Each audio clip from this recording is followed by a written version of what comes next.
Son las 8:14. Saludamos al abogado Mauro Andino, analista político, tiene estudios en Derecho Parlamentario, Constitucional, Ciencias Políticas. Quisiéramos conocer su punto de vista sobre las elecciones ecuatorianas, particularmente ese espacio que intenta ocupar la izquierda ecuatoriana, que al igual que todos los partidos y movimientos políticos, tiene que entrar ya en elecciones internas el próximo mes de junio. Abogado Andino, bienvenido.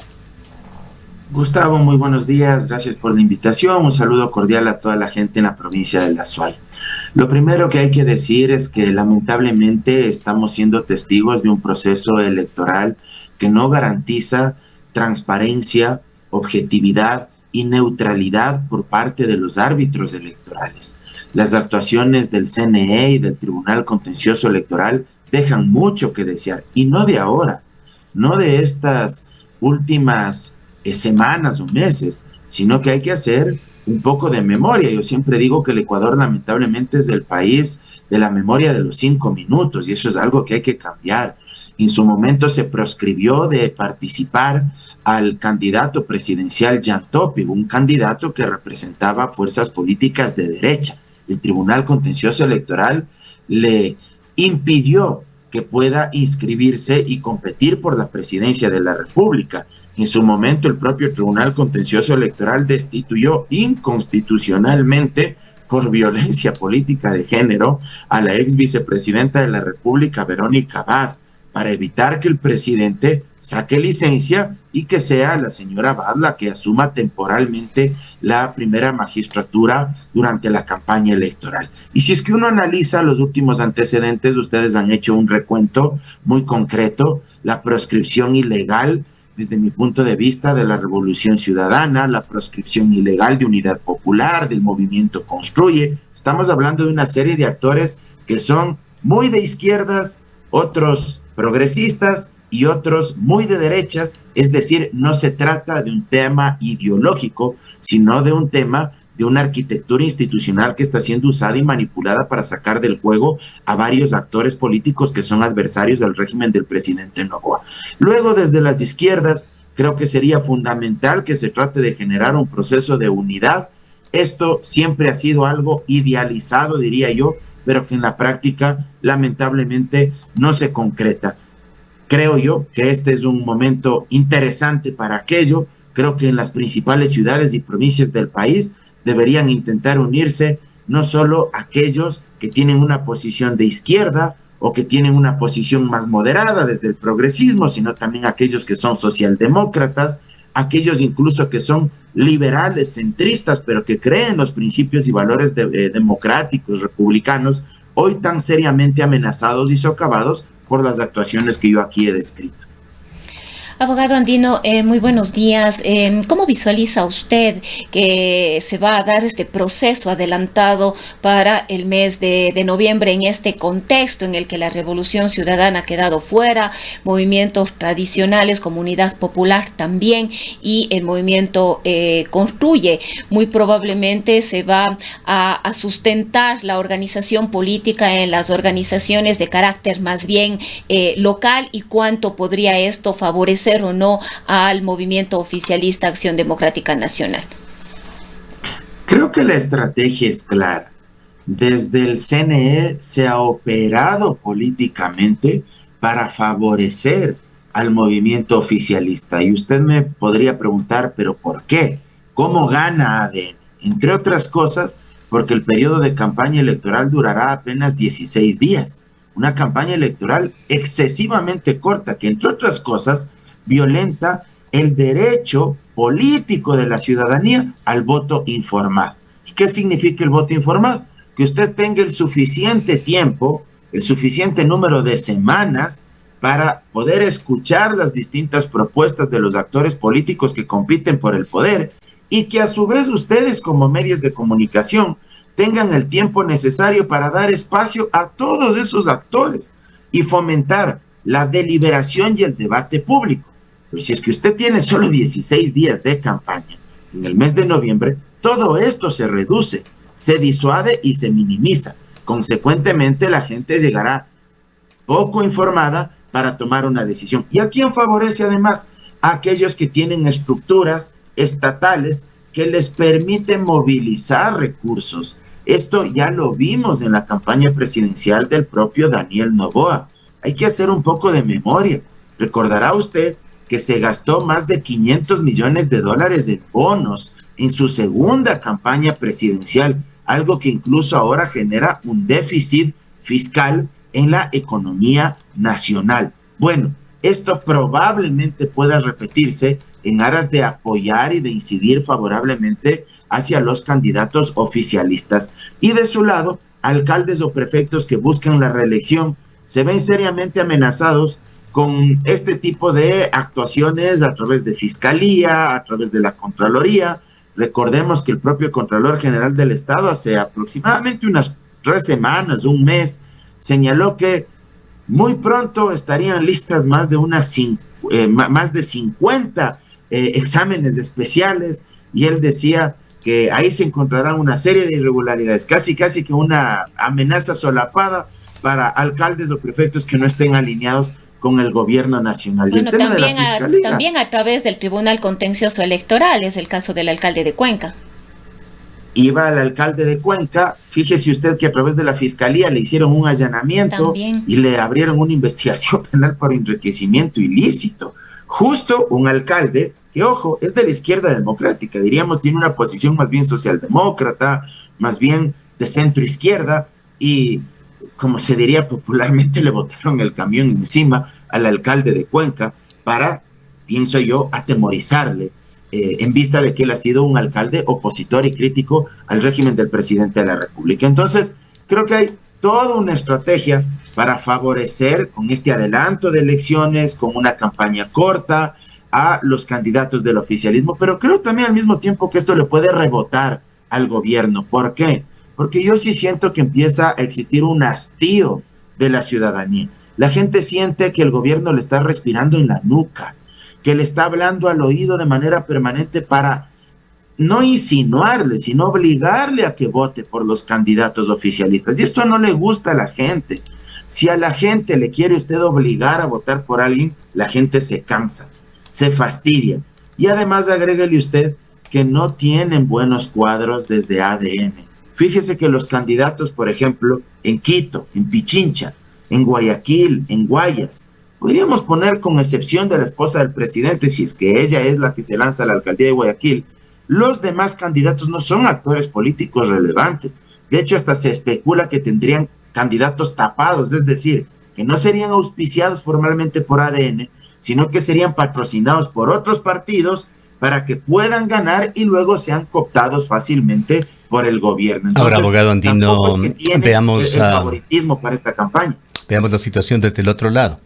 Y ayer en la noche mantuvimos una interesante entrevista con una distinguida analista, Caroline Ávila. Ella habla también de la oposición, de lo que está haciendo, de lo que no está haciendo también la oposición. Concluyó en su charla señalando que tras hablar de encuestas, de cierta caída que se evidencia en Daniel Noboa, señalando de que no es que la gente no quiere o quiere votar por Daniel Noboa, sino que la gente no tiene por quién. Y habló de la oposición ecuatoriana, señalando que atraviesa un momento de reactividad y dispersión sin una narrativa común, sin un proyecto político que conecte con la ciudadanía, afirmando que actores opositores siguen en una actitud de lamerse las heridas, lo dijo textualmente, en lugar de construir una contestación estratégica, honesta, delineando soluciones sobre los problemas reales del país: salud, seguridad, economía, servicios públicos. Esas son las causas, de acuerdo con Caroline Ávila, de ese espacio vacío, de esa ausencia que enfrenta la izquierda ecuatoriana y de esa falta de fortaleza hacia la elección que se viene. Coincido en gran medida en el diagnóstico que ha hecho Caroline Ávila, una brillante analista política y experta en comunicación política, porque creo que la oposición debe ser mucho más estratégica en el sentido de ¿qué? De recuperar la iniciativa, de ser proactiva en términos de poner sobre la agenda pública los problemas que tiene la población, pero al mismo tiempo plantear las soluciones. Y en esto creo que hay que, insisto, ser mucho más propositivo, no anclarnos únicamente en lo que está mal, porque creo que la gente tiene claridad sobre lo que está mal, problemas de un sistema de salud pública que está colapsado, que está destruido, problemas en el sistema educativo, y se anuncian incluso movilizaciones, protestas por parte de la Unión Nacional de Educadores, falta de inversión pública, falta de inversión en infraestructura pública, pero hay que plantear también las soluciones, las alternativas, y en este caso creo que sí hace falta tener iniciativa. De otra parte, creo que la izquierda ecuatoriana, la centroizquierda, los liberales centristas también, me parece que tienen que entender que es un momento histórico diferente, en el sentido de una necesidad urgente por refrescar cuadros también en diferentes partes del territorio nacional. Y eso es fundamental. Y creo al mismo tiempo que aquellos, por ejemplo, la Revolución Ciudadana, donde tiene alcaldías y prefecturas, deben entender que deben articular acciones para mostrar la gestión que han realizado durante estos años. Estos meses deben ser claves para ellos, para mostrar, para comunicar. No digo, ojo, usar recursos públicos para hacer campaña política, pero sí para comunicar de manera mucho más eficiente los éxitos o los logros que han conseguido durante estos 3 años de gestión. Lo mismo, por ejemplo, otros alcaldes como el propio Cristian Zamora de Izquierda Democrática. Estos meses van a ser claves para que ellos puedan hacer un contraste incluso con la gestión del gobierno central. Si el gobierno central no ha entregado salud y ha existido un alcalde que ha hecho un hospital público, ahí está el contraste. Señalar ante la opinión pública que ante la falta, ante la ausencia del Estado central, ha existido un gobierno local que ha sido eficiente en cumplirle a la gente con ese problema. Si el Estado central no se ha preocupado de la infraestructura vial a nivel interprovincial, que exista un municipio que le diga, fíjense en cambio el mantenimiento que tenemos de nuestra vialidad a nivel urbano. Ese contraste puede ser muy interesante para capitalizar políticamente en aras de ser legítimos contradictores del gobierno de Daniel Noboa y de los candidatos oficialistas. Y ahora que vienen estas elecciones internas en los partidos, ¿a qué figuras ve usted de la izquierda? ¿Quiénes pueden surgir? ¿Quiénes pueden de alguna manera competir, irrumpir como nuevas opciones ante líderes tradicionales, muchos de ellos muy desgastados? Le hablaré de las principales provincias y ciudades del país, que es, digamos, lo que yo más puedo conocer desde acá, desde la capital. Creo que empezando por la hermosa ciudad de Cuenca, que es desde donde ustedes tienen la gentileza de entrevistarme, creo que es indudable que el alcalde de Cuenca, Cristian Zamora, es un actor relevante que podría optar por la reelección, que tiene muchas posibilidades. Creo que el prefecto de la SUAY, J. Lloret, también tendría altas posibilidades de poder reelegirse. Creo que en la provincia de Pichincha el tema de la prefectura está mucho más abierto, en cambio, porque ahí la prefecta actual, Paola Pavón, no puede reelegirse, y yo percibo que la mayoría de actores políticos como que no se preocupan mucho de la prefectura de Pichincha, lo dejan a un lado y en cambio se enfocan con todas sus fuerzas y energías en el tema de la alcaldía de Quito. La prefectura de Pichincha me parece que está mucho más abierto, es un campo en disputa, es un partido que puede tener cualquier resultado, por llamarlo, en clave mundialista, ahora que se viene la Copa Mundial de la FIFA. La alcaldía de Quito me parece que sin duda parte como favorito Pavel Muñoz. Las encuestas no le dan tampoco una ventaja enorme, pero creo que él parte como favorito y ahí usted va a tener, sin duda alguna, la disputa contra el exalcalde Jorge Yunda, va a tener la disputa también probablemente con el candidato de ADN, pero veamos quién mismo es, porque todavía no se define ahí, y seguramente la derecha quiteña posicionará a alguien para tratar de unificar fuerzas detrás de ese nombre. Provincias importantes como Manabí, yo creo que, como muchas veces se ha dicho, es otro mundo político. Yo creo que ahí la Revolución Ciudadana tiene un capital político súper significativo, e independientemente del partido al que migren, yo creo que ahí los candidatos de la Revolución Ciudadana van a partir como favoritos. El caso de Guayas y de Guayaquil es diferente. En Guayaquil usted tiene al alcalde Aquiles Álvarez, preso, y lo digo abiertamente, torturado, humillado, en una cárcel de máxima seguridad sin que tenga una sentencia penal en firme, ejecutoriada. Y ayer se difundieron unas fotos que son extremadamente dolorosas, una situación física calamitosa, desnutrido, totalmente humillado, golpeado.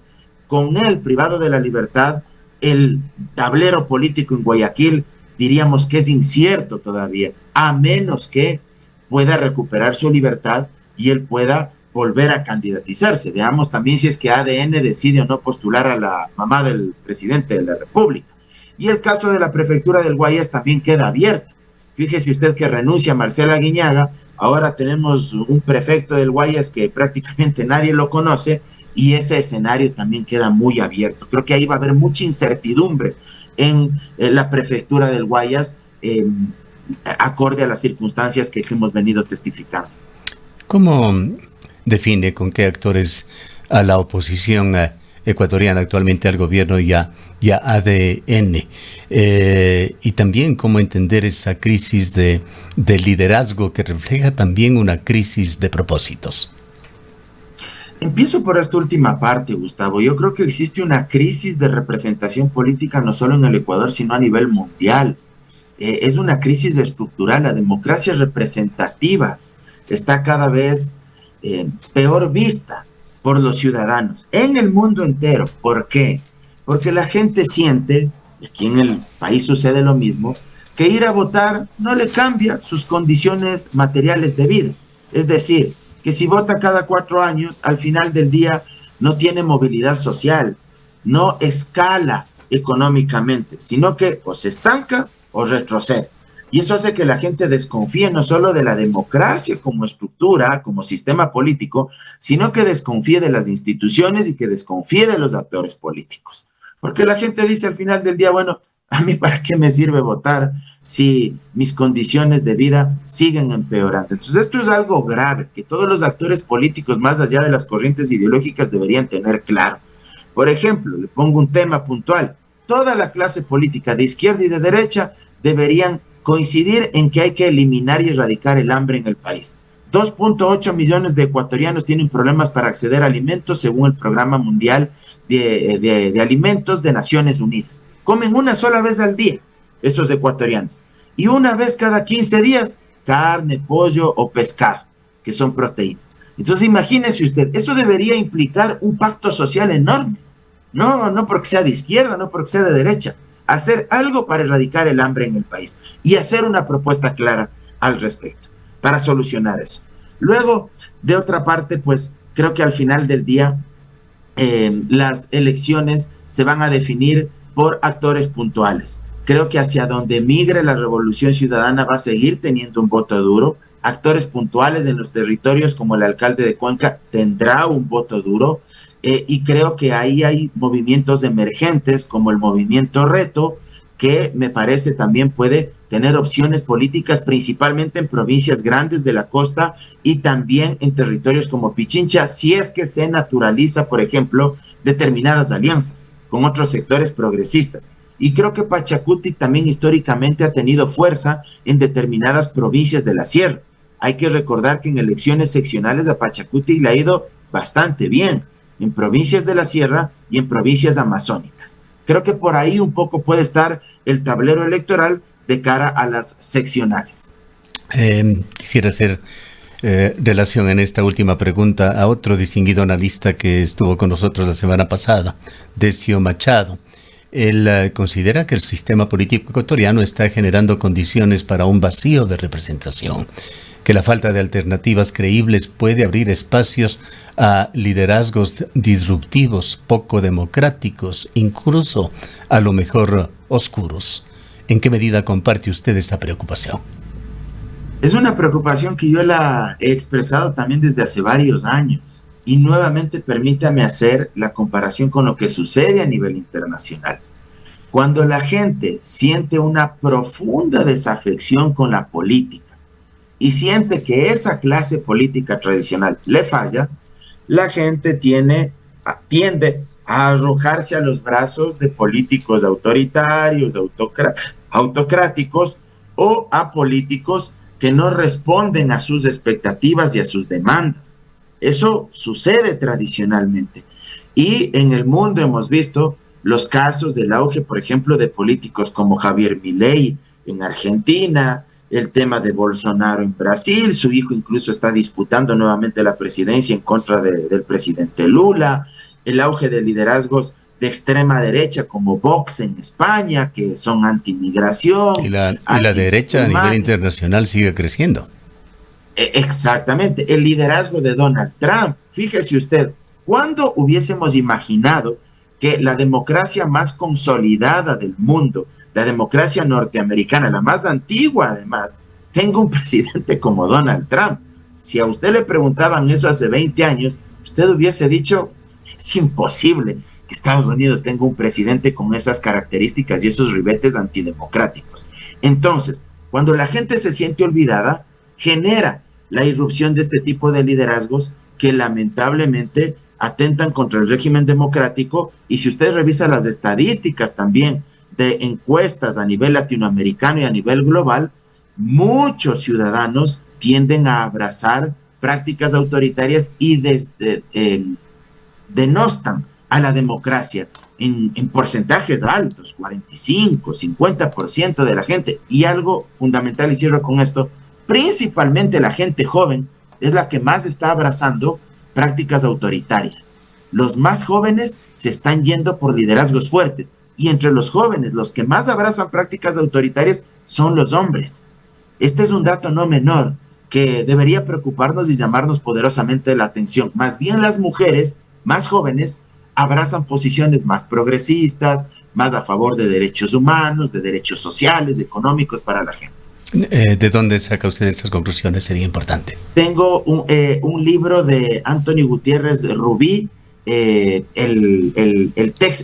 título del libro me toma la lección en este momento, pero es un libro interesantísimo del que se obtienen una serie de datos importantísimos sobre el nuevo comportamiento principalmente de la generación Z, que me parece hay que ponerle mucha atención. Que no suene extraño lo que usted ha dicho a la realidad que se vive y sobre la que hemos conversado hoy. Gracias por su presencia, abogado Andino. Muchas gracias a usted, estimado Gustavo, y siempre a las órdenes. Abrazo enorme. Declaraciones del analista político Mauro Andino. Son las 8:35.